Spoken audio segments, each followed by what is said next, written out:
You've mentioned this many times about the space race with China and in general about public-private sector partnership in your administration. As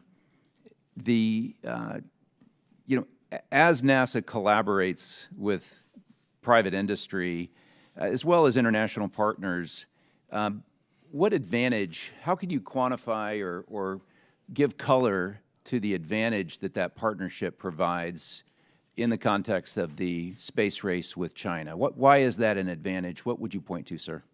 You're talking about the international partnership? Well, I'm talking specifically about public-private, specifically working with private industry. Yes, sir. And international maybe second, but. Well, that's the difference. We go back to the moon this time with international partners as well as corporate partners. And why not tap the genius of American ingenuity in its enterprise? That's the whole theory. Great example is the commercial crew and commercial cargo to the International Space Station. That came out of that law that I just gave you a copy of that went to the moon and back.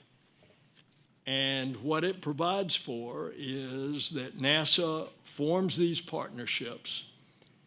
This particular one, example, SpaceX, created their own rocket, created their own spacecraft, Dragon, with substantial NASA help and financial incentive, and look at the success.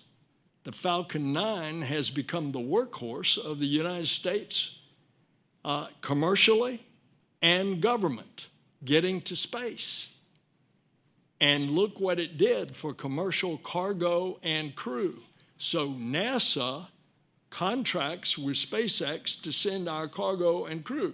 Now, when it's a NASA mission, we're all over it to make sure that the astronauts are safe.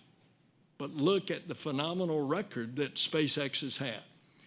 We want that same kind of record for SpaceX on the lander on the moon, but the other winner of the other competition for the second lander as well. And so, I mean, the proof's in the pudding, Congressman. Thank you, sir. My time's expired. Thank you. There's a submariner in the space station right now, and please hire more submariners for space. Gentleman's time is